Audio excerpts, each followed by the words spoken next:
bugungi videoni olishga sabab mana trenirovkamni atmen bo'lgani. Zallar normada 10 gacha ishlaydi, lekin nimagadir bugun 8 ishlashar ekan, men bilmasdim. Men bu temani endi bugun o'ylab topdim degani emas. Ko'pdan beri bor edi, lekin vaqt topolmay yurdim shu mavzuda video olishga. Ishonasizlarmi yo'qmi, vaqt tig'iz. Hamma joyim sirt tashladim. Mana shunday qilsak zo'r bo'lar ekan. Xo'sh.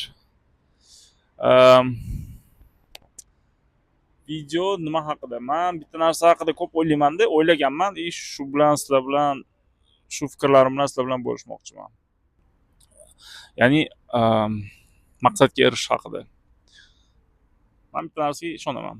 Agar odam qanaqadir maqsad oldiga qo'ysa, o'sha narsaga erishsa bo'ladi. Qanchalik absurdni eshitilmasin, lekin erishsa bo'ladi. Faqatgina bitta narsalarni aniq qilish kerak odam o'sha maqsadga erishish uchun. Ana o'shalar haqida men sizlarga bugun aytaman. Birinchisi, hayot adolatsiz. Hayot adolatsiz, o'shani tan olishingiz kerak. Qanaqa adolatsiz? Endi hech kimga sekret emas, yangi narsalarni aytayman. Kimdir boy oilada tug'iladi, to'g'rimi? Kimdir kambag'al oilada tug'iladi. Kimdir o'rtacha oilada tug'ilar. Kimdir olimlarning oilasida tug'iladi. Kimdir nogiron bo'lib tug'iladi, kimdir sog' tug'iladi. Kimdir ota-onasi bor, kimdir yo'q. Ishqilib bu spiskani juda ham uzoq davom ettirsa bo'ladi. Ishqilib bitta narsa aniqki, o'sha bu spiskadan hayot adolatsiz. O'sha narsani siz tushunishingiz kerak, o'sha narsani qabul qilishingiz kerak. Bu degani sizni boshlang'ich nuqtangiz, ya'ni startingiz sizni boshqa joyda bo'lishi mumkin. Sizni tanishlaringizga, yaqinlaringizga, o'rtoqlaringizga qaraganda. O'shani siz agar qabul qilsangiz, ya'ni mani boshlang'ich nuqtam mana shu joydaligini qabul qilsangiz, shunchalik oson bo'ladi hayotingiz. O'sha maqsadga erishishingiz ham oson bo'ladi. Ya'ni sizni hech qanaqa nima deydi, qiyinchiliklar, o'zingiz qiynashlaringiz bo'lmaydi. Nimaga bunda ko'proq bo'lyapti, nimaga bu tezroq erishyapti. O'sha narsalar sizni qiynamaydi. Ya'ni individualni o'zingizga qaraysiz. O'zingizni boshlang'ich start nuqtangizni qabul qilsangiz. Eng qiziqarlisi kimlardir start 0 da bo'lmaydi-da, minusda bo'lishi ham mumkin. Tushunasizlarmi nima deyotgan? Masalan, qaysidir ishga bormoqchisizda, chet elga borib ishlash xohlagansizda, niyat qilgansiz. Lekin pulingiz yo'q. Oddiy primer bu. Hech qanaqa fantaziyani kuchaytirib o'tirmaymiz, oddiy pulingiz yo'q. O'sha qilayotgan kasbingizni tashlaysizda, yangi hunar o'rganasiz yoki yangi kasbga kirasizda, o'sha yaxshi ko'rgan, sevib tanlagan kasbingizni ishlash uchun, masalan, chet elda deylik, boshqa kasbda 1-2 yillab ishlaysizda, pul yig'asiz. Ana o'shani men aytaman 0 dan emas, minusdan, -2 dan boshlash deyman. Yoki ketayotgan joyingizda, o'sha qaysidir o'qish tugatgansiz, bakalavr tugatgansizda, lekin yana o'sha sabab tufayli orqaga qaytishingiz, 2-3 qadam orqaga qo'yishingiz kerak. O'sha narsani ham qabul qilsangiz oson bo'ladi. Birinchisi. Keyin bu haqida ko'p eshitgandirsiz. Finaldan emas, ya'ni o'sha bosib o'tilayotgan yo'ldan zavqlanish kerak. O'zingizni yana aytaman, tenglashtirmang. Bu individual. Har bitta odam o'zini start nuqtasidan boshlaydi va o'zingizni kimdandir tenglashtirsangiz, ko'pincha yaxshilik olib bormaydi. O'shaning uchun o'zingiz bilan tenglashtirib ko'ring. Bundan juda ham yaxshi foydasi bo'ladi. Masalan, aytayotganimdeki, yo'lingizdan zavqlanasiz. Ya'ni siz o'zingizni tenglashtirib olasiz. Ertaga bugungizdan yaxshiroq bo'lsangiz, aytasiz, "Mana men bugun bir qadam oldinga qo'ydim" deysiz. Tushunasizmi? O'shaning uchun yo'ldan, bosib o'tayotgan yo'ldan zavqlanishga harakat qilib ko'ring. Menimcha u ham juda ham katta yordam beradi maqsadga erishishda. Har doim o'sha qachon yetib borar ekanman, yetib borganimdagina baxtli bo'laman, yetib borganimda ham o'sha maqsadimga 100% baxtli bo'laman deb yashasangiz, noto'g'ri. Unda ham yaxshi bo'lmaydi. Ya'ni o'sha yetib borganingizda ko'rasiz. Agar yetib borganingizda o'shanga o'ylaganingizdagi xursand bo'lmaysiz, o'ylaganingizdagi baxtli bo'lmaysiz. O'shani даже psixologiyada bitta tushunchasi bor. Arrival fallacy deyiladi. Ya'ni o'sha narsaga yetib borguncha baxtli bo'lmaslik. Qiziqarli tarafi aytganimdek, yetib borgandan keyin ham unaqa baxtni his qilmaysiz.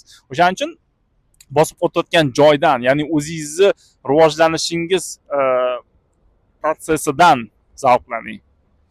Ko'ribsizki, ana vaqt o'tishi bilan siz rivojlangan ham bo'lasiz va maqsadingizga yaqinroq yo balki maqsadingizga erishgan ham bo'lasiz. Xo'sh.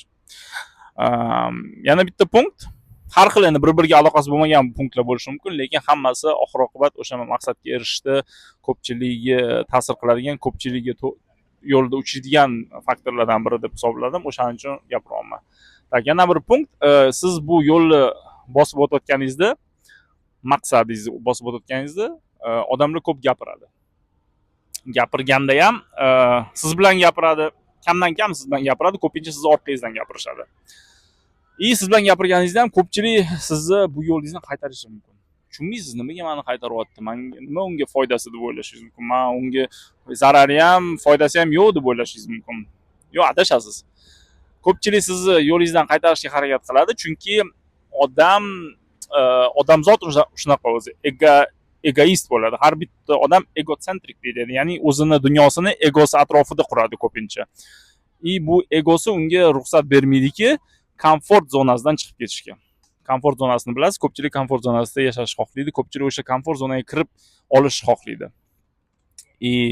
Agar siz yaqiningiz, do'stingiz bo'lsangiz o'sha odamni, siz yana rivojlansangiz, undan ham oldinga o'tib ketsangiz, unga qo'rqinch shundaki, u o'zi haqida savol berishni boshlaydi. Nimaga men qila olmayapman? Bu odam qilayotganini, men o'rtog'im qilayotganini men qila olmayapman deydi. O'z navbatida bu uni komfort zonasidan chiqarib yuboradi. O'shaning uchun juda ham murakkab mexanizm deb o'ylayman, nimaga odamlar sizga maqsadingizdan qaytarishga harakat qilishini, lekin meni tushuncham shu. O'shaning uchun ko'pchilik odamlarni gapiga quloq solmang. Bu juda ham yaqin odamlaringiz bo'lishi mumkin. Sizni yo'lingizdan qaytarib har xil argumentlar qiladigan. Lekin agar maqsadingiz aniq bo'lsa, o'sha sizni qo'ygan yo'lingizdan adashmayotganligingizni o'zingiz sezsangiz, tushunsangiz, davom eting. Odamlarga quloq solmang. Agar albatta qanaqadir yomon maqsadni qilayotgan bo'lmasangiz, yana hozir meni gaplarimni eshitib, ish qilib tushundinglar. Hop. Keyin yana bitta narsa meni ko'p o'ylantirgan va bu narsaga amin bo'lganmanki, orzu qilish zo'r, lekin orzu bilan hech narsaga erishib bo'lmaydi. Orzu, ya'ni mana bunaqa abstraktniy orzular qilishadi-yu, men boyib ketaman, biznes qilaman, Lacetti olaman, uylanaman, 30 mingga to'y qilaman. Orzu-da, u hech qanaqa prosta nomlari bor, qanaqadir narsalarni erishish kerak bo'lgan, ko'pincha materialniy. Siz reja qilib ko'ring. Reja, вот конкретный reja, plan, вот aniq reja, ya'ni nima deydi? Shunchalik detalniy reja bo'lsinki, har kuni, har soat iloj kerak bo'lsa, har soat nima qilishingiz yozilgan bo'lsin. Qiyin, to'g'ri, lekin ba'zida bitta plan, maqsad bo'lgandan keyin o'shanga o'tirib, plan qilib, o'sha qog'ozga, daftarga yozib chiqishi o'ziga 2-3 kun, bir hafta ketishi mumkin. Lekin bitta narsa aniqki, planingiz qanchalik detalniy bo'lsa, qanchalik punktligi, podpunktligi bo'lingan bo'lsa, o'zingizga shunchalik oson bo'ladi. Bu sizga karta, tushunyapsizmi? Ya'ni chizib chiqasizda kartani, o'sha kartaga qarab yurasiz. Har bitta qadamingiz o'sha oldinda chizilgan, belgilangan, o'shanga qarab qadam qo'yasiz. Bu prosta tak kartasiz qaysidir maqsadga erishish, qaysidir selga yetishdagi gapda. Agar prosta orzu qilib, men ana qilsam, konkret ishlasam yoki kimnidir tanib olsam, yaxshi uylansam, u bo'lmagan narsalar. O'shaning uchun agar rostdan maqsadingiz bo'lsa, konkret, masalan, aytaylik, dunyodagi eng mashhur plastik xirurg bo'yicha qanaqadir yoki qanaqadir eng mashhur xirurgga shogird tushmoqchiman yoki o'shani klinikasida ishlamoqchiman, o'shani отделga ishga kirmoqchiman deb aniq, shunchalik aniq maqsad qo'yasizda. Aytaylik, o'zingiz o'tiribsiz O'zbekistonda qanaqadir chekka shaharda o'tiribsiz. O'ylaysizki bu hech qachon erishib bo'lmaydi. Nimaga bo'ladi? Masalan, qo'pol qilib men sizga plan qilsam, birinchi o'rinda til o'rganasiz. Til o'rganib hech qanaqa bo'lmaydi. Aytaylik, pulingiz yo'q, lekin til o'rganganingizdan keyin sizga ish topishga, pul topishga aytaylik yo'llar ochiladi. Pul topasiz. Pul topganingizdan keyin o'sha topgan pulingizni investitsiya qilasiz, o'zingizga o'zingiz investitsiya qilasiz, ya'ni o'sha qo'ygan maqsadingizga, ya'ni o'sha yo'nalish bo'yicha xirurg bo'lmoqchimisiz, значит meditsinskiy tugatgan bo'lishingiz kerak, diplomni qo'lga olgan bo'lishingiz kerak. Keyin o'shani qo'yganingizdan keyin hamma o'sha aytayotgandek plan qilib borsangiz, o'shada o'yladiki ko'chishni plan qilsangiz, o'sha больницаga kirishni plan qilsangiz, hammasini plan qilsa bo'ladi.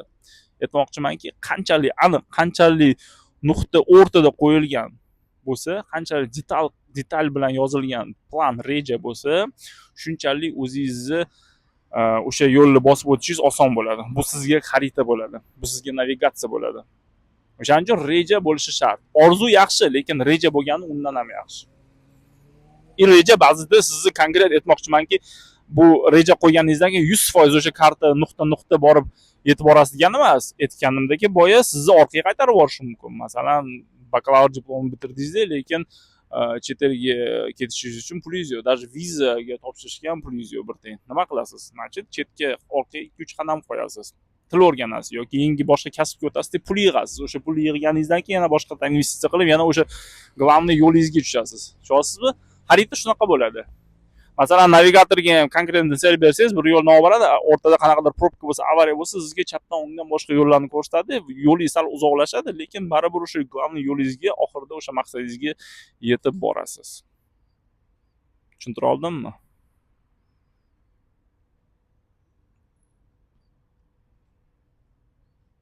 Ko'p edi fikrlarim, cho'ta esimdan chiqib ketdi. Qilib shu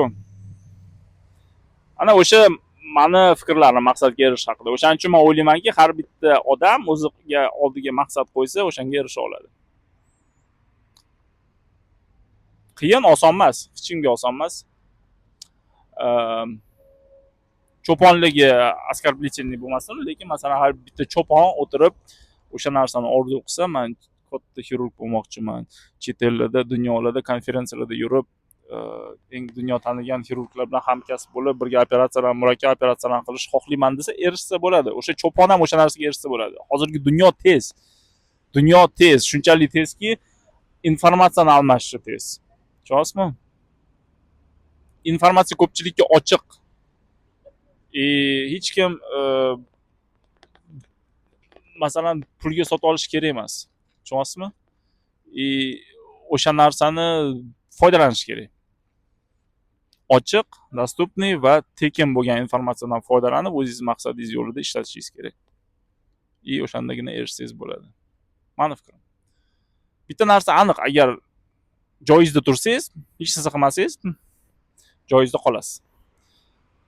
Qadam qo'ysangiz, farqi yo'q, qanaqa qadam qo'yasiz. Sekin, tez yugurasizmi yoki emaylisizmi, lekin baribir 100% turgan 0 nuqtangizdan A nuqtangizdan o'sha oldinga qo'zg'alasiz.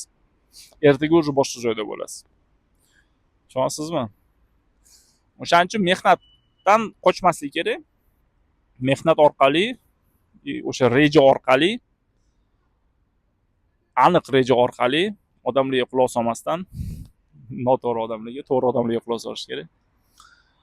Va o'sha maqsadingizga sodiq qolib, 100% fokus qilsangiz, hech qanaqa boshqa narsalarga vaqt ketkazmasangiz, vaqtingizni ham, pulingizni ham, energiyangizni ham ketkazmasangiz, bu ham muhim. Ana o'shandagina erishasiz. Ana pul haqidagida, masalan, men ham unaqa zo'r finansoviy sovetchik emasman. O'zim ham juda ko'p xato qilganman, xato qilaman hali ham finanslar bo'yicha. Lekin bitta narsa aniq bilamanki, pulni ekonom qilish farqi yo'q. Qanchalik sostoyaningiz boy bo'lasizmi, kambag'al bo'lasizmi, har doim pul ekonom qilish kerak. O'shandagina siz qanaqadir muvaffaqiyatga erishasiz finansiy. Xuddi shunaqa boshqa qo'ygan maqsadingizda ham akademik maqsadmi yoki karyerni maqsadmi, unda ham energiyangizni boshqa narsaga tarqatmasdan ekonom qilib, ana o'sha maqsadingizga qarab yo'naltirsangiz, shunchalik yaxshi bo'ladi. Shu menimcha fikrlarim tugadi. Shunday ham chaqib tashladi o'zi ham. O'rtalar bo'lmasa sog' bo'linglar.